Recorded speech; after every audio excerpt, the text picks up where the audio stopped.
Welcome back to Fox 4 News at noon. We are going to be tracking a more active weather pattern taking over as we head through the weekend and on into next week. But for now, all we're feeling is the humidity and the warmth along with the breezes moving in. You can see what that looks like on our Fox 4 views across North Texas. Most areas hanging around the mid to upper 70s. So a little warm, a little muggy, and a little breezy out there this afternoon. It has been enough to squeeze out a couple of showers. Now, most of these have been south of the Metroplex. And although you don't see much on radar now, we did have a pretty healthy downpour east of I-35 in Hill County, as well as another one that was near Lake Whitney. Those have since faded, and there are a few developing around Waco, so it is possible we could still see a couple more downpours work into our southern counties here over the next hour or so. It's all because the Gulf moisture is on the increase. That's what's bringing us the breezes and the humidity. That's going right up into the storm system that's building over the Panhandle, and that's where the storm risk will be today.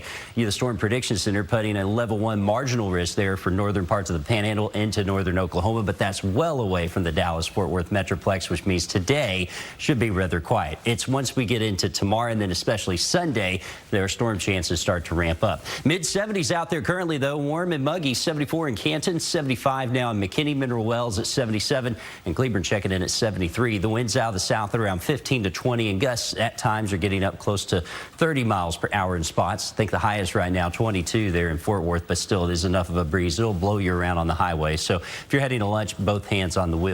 With that moisture continuing to increase, we will have a small chance of a couple of isolated showers area-wide, but the best chances will actually lie over our southern counties. It's where we've got about a 30% chance through the afternoon. And much like what we saw yesterday, we'll watch to see if some can build up a little bit more as we head into the evening. That happened yesterday with a little storm getting into Hamilton County. 20% chance of rain today in the Metroplex, 30% chance tomorrow. And then we really ramp it up Sunday with a 60% chance, and that's when we'll have to watch for the risk for some severe storms. Tomorrow's risk is mainly focused across West Texas. That's where these storms will start out, but I expect them to build and then move to the east into some of our western counties by late evening into the overnight hours. That's where they will have a risk of being strong to possibly severe there as they're in a weakening state.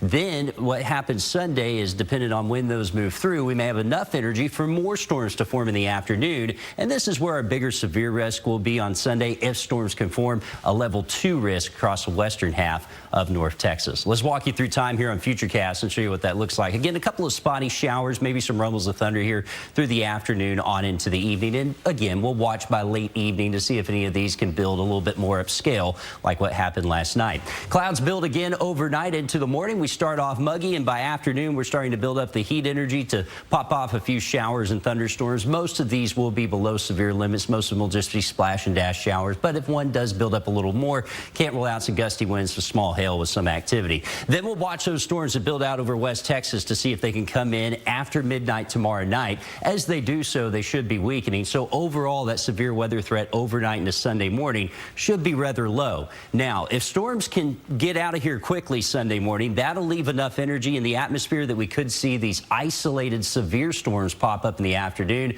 And those are the ones we'll have to watch for that hail, wind, and maybe even threat of an isolated tornado. The longer storms can hang around Sunday morning, the less energy we'll have in the afternoon. So it's a forecast that will highly be dependent on what happens the night before, but Sunday could be the bigger day for strong to severe storms. Again, a level 2 risk for us already on Sunday. Overall rain chance at about 50 to 60%. Monday, a 30% chance of rain, level 1 risk in place, but a little higher to the west, closer to that dry line. And then I think Tuesday will be another day that we watch for possible severe weather here locally in the Metroplex. 20% chance of rain, higher chances to the south today, a 30% chance mainly in the afternoon tomorrow, 40% chance overnight into Sunday. Sunday's our best chance of rain. We'll still have some isolated storms on Monday. And then again, Tuesday and Wednesday, I think, are going to be more active days here for us as we get into next week. Otherwise, warm, muggy, and really spring-like with storm chances lingering around. We'll be right back with more.